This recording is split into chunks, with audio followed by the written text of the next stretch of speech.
சிறப்பாக நடந்து கொண்டிருக்கக்கூடிய தலைமை ஆசிரியர் அவர்களே, ஆசிரியர் பெருமக்களே, மாணவ செல்வங்களே, இந்த விழாவில் கலந்து கொண்டு சிறப்பு செய்துள்ள நகராட்சியினுடைய ஆற்றல் மிகு எங்களுடைய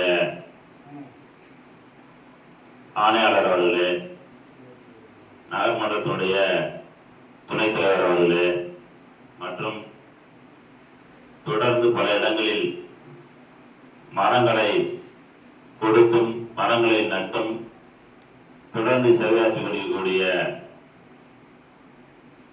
எங்களுடைய நகராட்சியினுடைய எஸ்ஓ பாண்டிச்செல்வம் அவர்களே, எங்களுடைய வருகை சிறப்பித்துள்ள சமூக ஆர்வலர் அண்ணன் பொட்டாஜி அவர்களே மற்றும் எங்களுடன் வருகின்ற நகராட்சியினுடைய அணிமேக்கர் அவர்களே, அனைவருக்கும் வணக்கத்தை தெரிவித்துக் கொள்கிறேன். மரம் விழா. மரம் நமக்கு என்னமா கொடுக்குது? ஆக்சிஜன் கொடுக்குது. நம்ம உயிர் வாழணும்னா ஆக்சிஜன் தேவை. அந்த ஆக்சிஜனை சுத்தமா கொடுக்கறது மரம். அதே மாதிரி நம்ம சுவாசிச்சு வெளியே வர்ற அந்த அசுத்த காத்து அதை மரம் உருவாக்கிடுது. அதுல என்ன இருக்குன்னா கரிமல வாயு இருக்கு. அது அந்த வாயு என்ன செய்யும்னா இந்த பகுதியில வெப்பத்தை அதிகரிக்கு. இந்த வெப்பம் அதிகரிக்கிறதுல 2-3 காரணிகள்ல அந்த வாயு முக்கிய பங்கு வகிக்குது.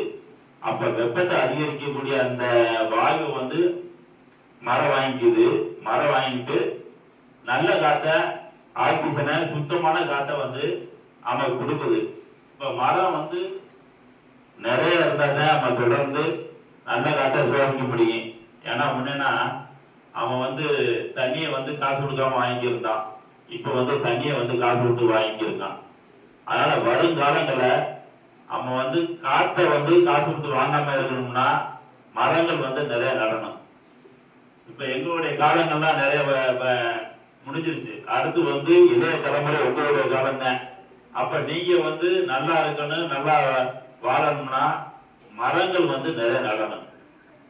மரங்கள் நிறைய நடுறதால நமக்கு சுத்தமான காற்று மட்டுமல்ல, இயற்கை அழகாகுது. அதோட மட்டும் இல்லாம அதுல பறவைகள் கூடு கட்டுது. பறவைகளுக்கு அது ஒரு இருப்பிடமா இருக்கு. நம்ம வீடு கட்டுற நிறைய விஷயங்களுக்கு மரம் பயன்படுது. அதுல உள்ள கீரைகள் பழங்கள் அதை நம்ம பயன்படுற மாதிரி இருக்கு. அதனால மரங்களை வச்சோம்னா எல்லாத்துக்கும் நம்ம வாழ்றதுக்கு மட்டும் இல்ல,